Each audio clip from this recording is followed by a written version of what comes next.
Hey everyone, welcome back to Solo Party. My name is Kane, and today we are going to be playing some two-player Pixel Tactics. Now, Pixel Tactics is an older game, but over on GameFound right now, there is a Super Pixel Tactics campaign, which features all of the same gameplay you're familiar with the older Pixel Tactics, but it has all remastered and upgraded artwork. And the reason I was originally interested in this is that there is going to be a new solo mode included in this new campaign. That unfortunately wasn't ready when Level 99 Games reached out to me and sent me this package to show you all, but I will still be showing y'all the two-player gameplay. And if you like what you see, you can get this exact same set that you see I have, Pixel Tactics 1 on the GameFound for $15 right now. And of course, there are all the other pledge levels as well. That will include the whole series. But if you like just this, just want to get a little taste, that is also an option that you can do on the GameFound here. So again, like I said, Level 99 Games did send me this to show you all. So while I'm not doing a review or anything, I'm just going to show you all how to play the game. I do want that to be upfront. And as you all know, this is Solo Party. I'm playing a two-player competitive game. How is this going to work? Well, you're going to see me on the blue deck over here on the left, and then on the right side with the red deck, we are going to have my evil doppelganger Enak join us. And he plays like me, he sounds like me, but he is pure evil, and we are not going to show him on camera in case that he curses your bloodline. So with that said, let's get it started. These decks consist of the same 25 hero cards, and the first thing we're going to do with setup is shuffle each deck and draw the top 5 and choose our leader. So each card has 5 different ways it can be played. And if you have your red side up, that means you are choosing this card as your leader. You can see this number here, it tells you the set that the card is from. Then you have your attack strength and your life, as well as the leader's special ability. And if you have the blue side face up, then that is a hero. So you can see that the heroes also have attack strength and life, but typically a lot less than your leaders. And these are going to make up the majority of your unit. You only ever have one leader, but everything else you play is going to be a hero. Underneath each hero, it tells you the ability that can be used whenever it is in that slot in your unit. So if the witch is in the vanguard position, which is the front 3 positions here, you can see by the little reference grid on the left, and it tells you that this hero has +1 attack strength for each corpse in all units. So again, the unit is going to be each of your parties. So in a two-player game, every corpse that you and your rival control is going to give this witch +1 attack strength. And then, of course, it has something for if it's in the flank position and the rear position. And then finally, we have an order effect, which is just an instant powerful effect that can be used when you play this card from your hand. And when you're choosing your leader, it's very important that you're also considering what you're losing as a hero option when you select the leader side. So, for instance, I like to have at least one hero with intercept if I can, because that's going to help block my leader from ranged attacks. So, I'm probably not going to take Karangort Rexen as my leader because the Overlord is the only hero I have with intercept, so I want to keep that in my hand. So, after looking over everything, I think we're going to take Calistar Flarechild as our leader. She has a strong attack strength of 6, a life of 17, and she can do ranged attacks, which is going to be really great for getting past those melee units that don't have intercept.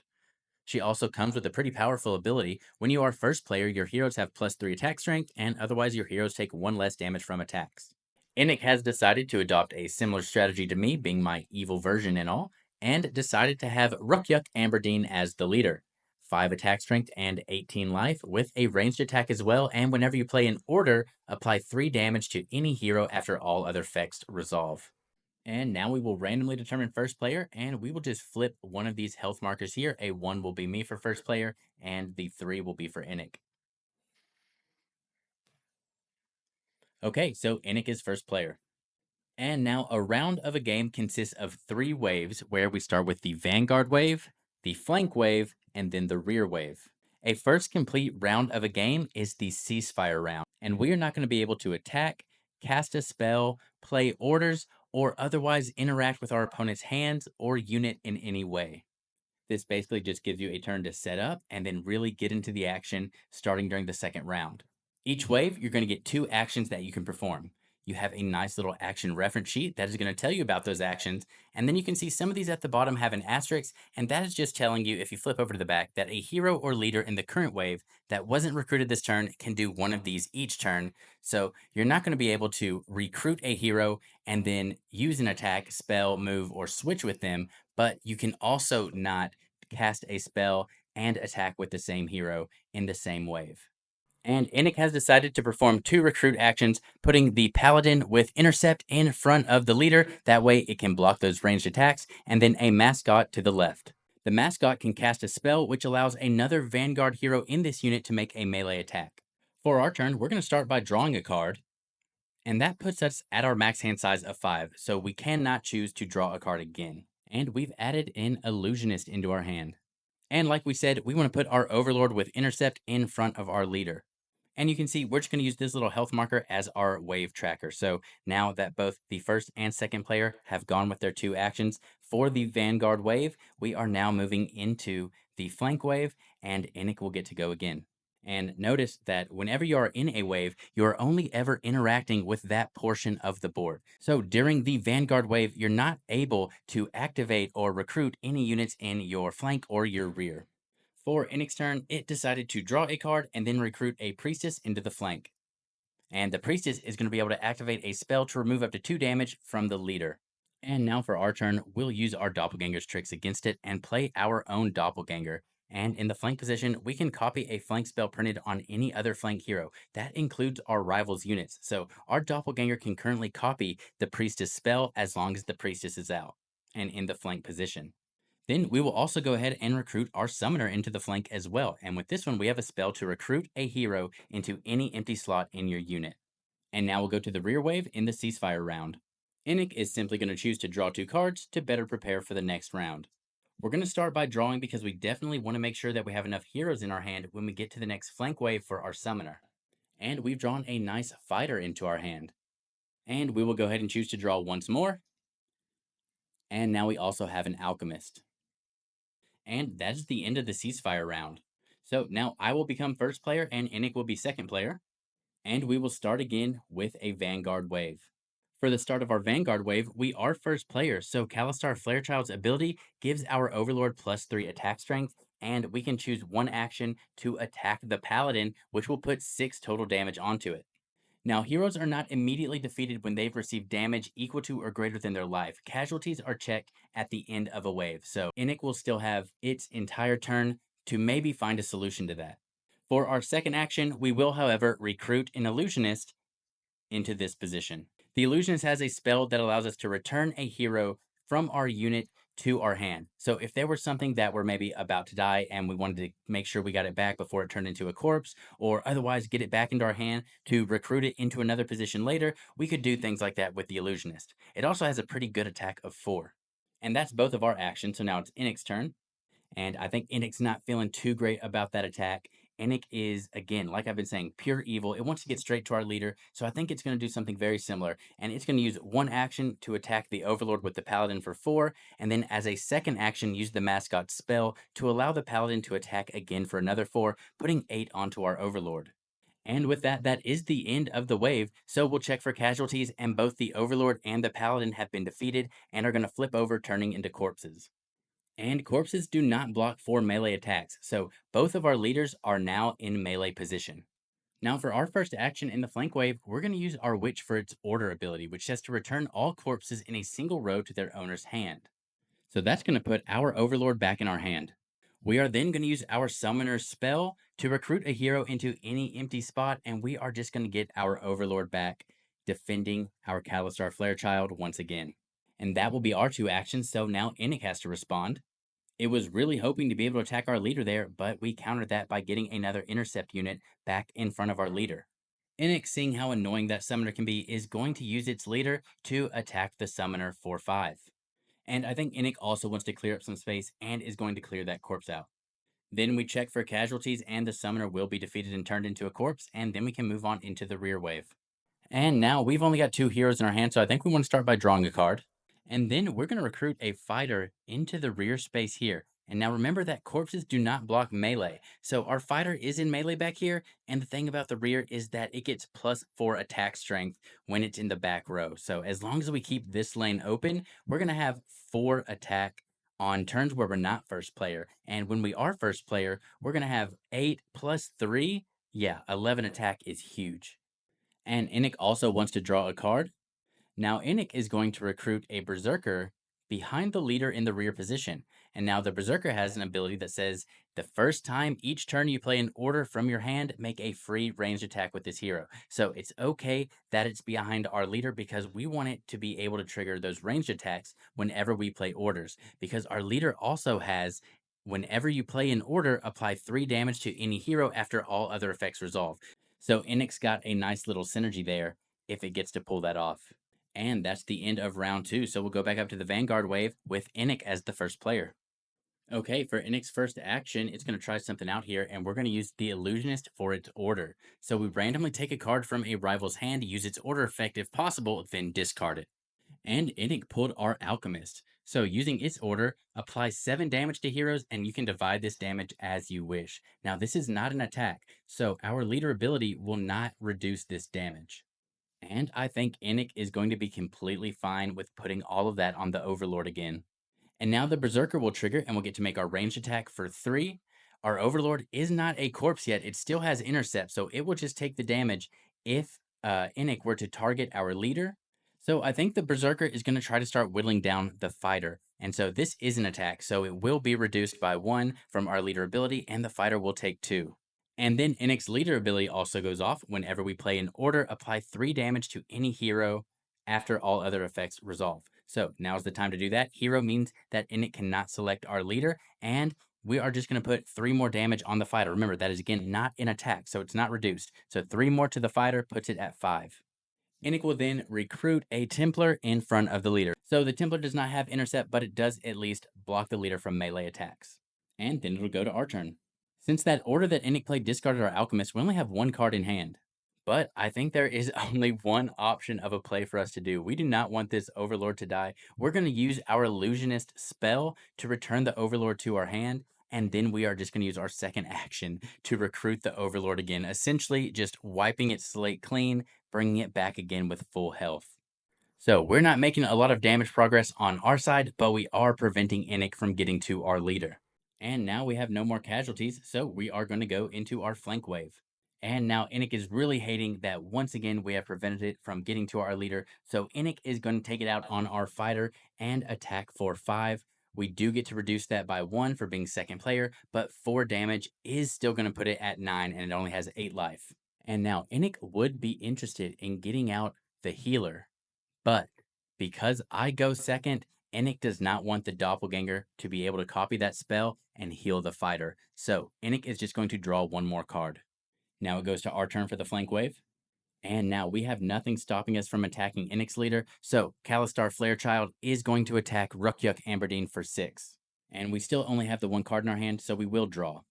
And one of my favorite units in the game, we got the Dragon Mage. And now we do have a casualty with the fighter, so it will become a corpse. And we can go to the rear wave. Enik will start by drawing 1, and Enik drew into its own Alchemist. So Enik is going to play the Alchemist for its order and do the apply 7 damage to heroes and divide it as we wish once again. And we're going to put 5 on the Overlord and 2 on the Illusionist. Now, the Berserker gets to make its ranged attack and is going to choose the Overlord. It gets reduced by 1, but 2 damage still goes through, putting it at the 7 that it needs to be defeated during the casualty check. And then Amberdeen's ability goes off and puts 3 damage onto a hero, and that does not get reduced, and we'll put that on the Illusionist, which will also make it a casualty at the end of the wave. Really great turn for Enik there. But now it's our turn for the rear wave, and we will start by drawing a card. And we unfortunately did not draw anything that would save us from the Illusionist or the Overlord becoming casualties, but we will place our Dragon Mage into the rear position, giving it a ranged attack. And it's the end of the wave, so we do have 2 more casualties with the Overlord and the Illusionist. We are really starting to fill up on corpses. But we're now back to first player and in the Vanguard wave, so we will go ahead and clear a corpse here in front of our leader. And luckily, we drew into that Mystic earlier, which has Intercept. So we're actually going to put that there as our defensive unit for the leader to still prevent it from getting us with that ranged attack. And I think this is a good time to use this. We'll use our last action on the Scientist Order, gain 3 additional actions. So we now have 3 actions, and that's going to help us probably get rid of some more corpses and draw some more cards. So we will definitely draw at least 1 card. We have no more in our hand, so we need to see what we're going to be able to do. And we've got the Homunculus, which is great as another backup intercept unit. Let's go ahead and draw 1 more card. And now we've got our own Priestess. And I think this could be a really good opportunity for us to go ahead and use the Priestess Order as well and restore a corpse to life. And we'll bring back our Fighter, because now we are first player. So if the Fighter survives until its turn, it can do 11 damage with an attack. And now it's Enak's turn. It's getting a little scared having taken that damage to the leader, so it's going to move the Templar using an action to just move a hero to another empty unit, and then it's going to also recruit its Mystic in front of the leader. Now there's no casualties at the end of the wave, so we'll move on to the flank wave. So for our turn, we really want to take care of the Mystic because that intercept is problematic for us. We want to be able to get through that and get to the leader. So that is going to be a total of 12 because we are first player. So Doppelganger's attack strength is 6, but we want to force them to have to do something about that or have it become a casualty. And now it's Enak's turn. And Enak does have a counter to this. Enak is going to use the healer for its order to remove up to 10 damage from heroes and divide it as you wish, but our only hero with damage is the Mystic, so we are going to take that 10 damage off. Our Berserker then gets to make a ranged attack for 3, and it will use that to hit our Mystic. And then Amberdine's leader ability goes off, and Enak is going to put 3 damage on our Dragon Mage, which makes it a casualty. Then with Enak's second action, Amberdine is going to attack our Mystic for another 5, which will put it in casualty range as well. And that is the end of the wave, and another 2 corpses on our side with the Dragon Mage and the Mystic. But we are now in the rear wave, and our fighter has survived to this point. We are making attack with the fighter. We're hitting the Mystic for another 11. So that will hopefully put the Mystic down for good, and we'll go ahead and draw another card. And we now have the Oracle in our hand. First thing Enak will do this time is draw.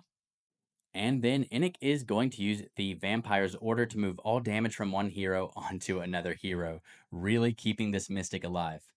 So it's going to put all of that damage onto the mascot. Then the Berserker will get to make a ranged attack, and Kalistar Flarechild is no longer defended, so they're going to take 3 damage. Then Amberdine will place 3 damage onto the fighter. And that's the end of the wave, so we'll check for casualties, and now the mascot has become a corpse on Enak's side. And we are now the second player, and Enak is going first in the Vanguard wave. And for Enak's first action, it's going to draw a card. And while it can, it will go ahead and make a melee attack with the Templar onto Flarechild. And now it's my Vanguard turn. I'm going to clear a corpse and recruit our Homunculus, which also has Intercept and +2 attack strength in the Vanguard position. And we don't have any casualties, so we will move on to the flank wave. Enak is now going to recruit a knight into the flank position, so now the leader cannot take damage from ranged attacks. So that is a huge thorn in our side. Then it will go ahead and use the priestess to remove 2 damage from the leader, putting it back up to 14 remaining life. And taking out this knight seems pretty important for us, so we will make a ranged attack against the knight with Flarechild. And then we'll use the doppelganger to copy the priestess and heal Flarechild as well. And now we go into our rear wave. And Enak is going to start replenishing its hand and draw 2 cards. We're not first player, but our fighter still does have a devastating amount of strength at 8. So I think until we can take care of the knight by other means, our fighter is just going to attack the Mystic. Then we will draw another card. And we've drawn into our assassin. Now back up to a new round with us as the first player. But of course, we do not want to forget to check casualties that last round because we did manage to defeat the Mystic.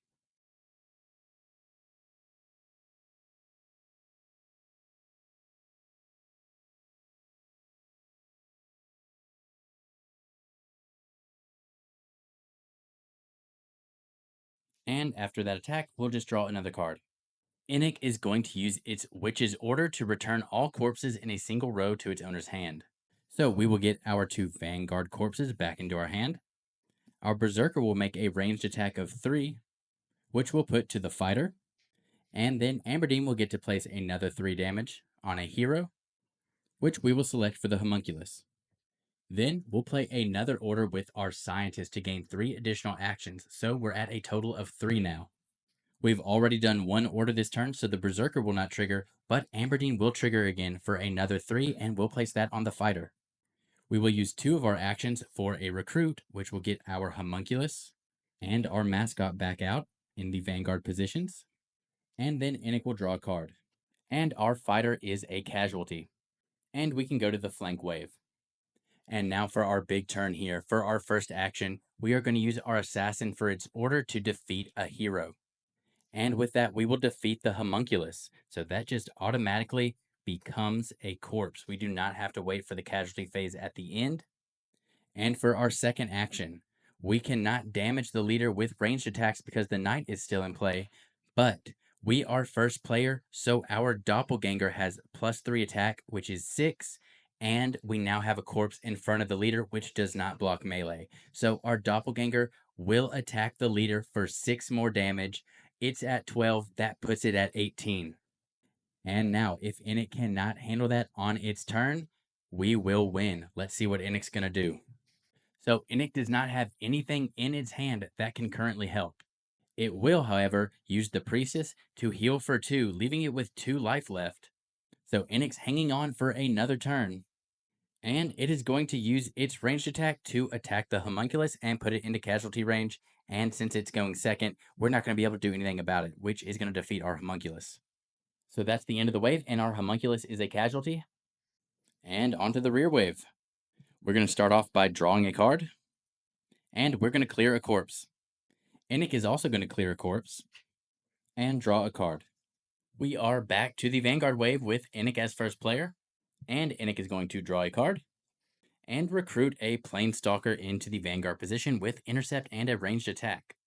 And now I'm hoping we can screw with Enak's plans here a little bit, and we are going to use our Trapper's Order to make Enak discard 3 cards at random, but Enak only has 3 cards, so all of them will be discarded. And then we'll recruit our healer into the front position in front of our leader with some more intercept. The healer also takes 2 less damage from attacks.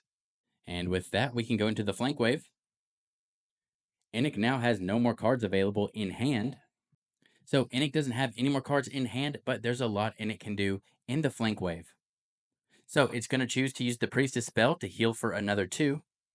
And then Amberdean is going to make a ranged attack for 5 against the healer, but takes 2 less damage, so that's only going to be 3 on the healer. And now for our turn on the flank wave, we're going to have Flarechild attack the knight for another 6. And then we'll have the doppelganger attack the planestalker for 3. Now the knight is a casualty, and we go to the rear wave. Now Enak can't really do anything in the rear wave with no cards in hand and the Berserker being blocked by the units in front, so Enak is drawing 2 cards. We also can't do a lot during the rear wave, so we'll start by drawing a card. And we've gained our vampire. Then we'll clear a corpse.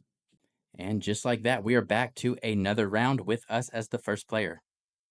We're going to start by drawing a card. And we've drawn into our Berserker. And this is going to be a good unit for us to get up front, so let's go ahead and recruit that into this position. It takes 1 less damage from attacks and has +2 attack strength when it's in Vanguard. Now, Enak's turn. Enak is going to attack our healer with the Planestalker for 3, but because it takes 2 less, it'll only be 1, but that is going to be enough to put it at casualty. And then it'll draw a card. So our healer becomes a casualty, and we move to the flank wave. We're going to have Flarechild attack the Planestalker for 6, and then we'll draw a card. And we have drawn our Paladin. And now Enak is going to do what we did earlier and play the Trapper for its order to make us discard our 3 cards in hand. Then the Berserker makes a ranged attack of 3, which is going to be able to hit Flarechild. And Amberdean will put 3 on our Berserker. And lastly, Enak will attack our Berserker. It only takes 4 damage instead of the 5, but that is going to be enough to put it at casualty. And at the end of the wave, it will become a corpse and will go into the rear wave. Enak really messed with us there. It's looking very scary on our end. We have to draw at least a card so we have something to do, so let's see what we get. And we've drawn a knight. Oh, and of course, we had the Planestalker down as well, so that should be a corpse. And you're about to see why it's really important that I remember that, because that card that we just drew, the knight, We are going to use it for its order. Apply 4 damage to each rival hero and leader in melee. The leader is in melee because the Planestalker was defeated. And that is our 2 actions, so it goes to Enak to try to deal with that. But Enak is in the rear phase and not the flank phase, so it's not going to be able to use the Priestess to heal. If Enak had decided to be a little more careful last turn and healed instead of attacking our Berserker, then maybe it wouldn't be in this position. But as of right now, Enak has nothing in hand to be able to save it. So Enak is going to draw into a Dragon Mage, which doesn't have an order that can help it. And Enak, knowing it's been defeated for now, passes for its last action. And when we check casualties, Amberdean has sustained enough to be defeated, and we have won. So if you like what you saw in this video, go on over to the Super Pixel Tactics GameFound campaign and check out everything that they're offering. Like I said, there is going to be a solo mode for this, and I'm hoping that at some point I can see that and check that out for you all as well. Remember that this is just set 1, and there's at least 5 other sets along with other promos and new heroes that haven't been introduced in the series thus far over on this new campaign. So you can go check that out right now. I think the campaign is ongoing for another 3 weeks, at least almost a month. It just started a day or two ago. So thank you again to Level 99 Games for sending this over to me to show you all. This has been Solo Party. My name is Kane. Thanks for watching.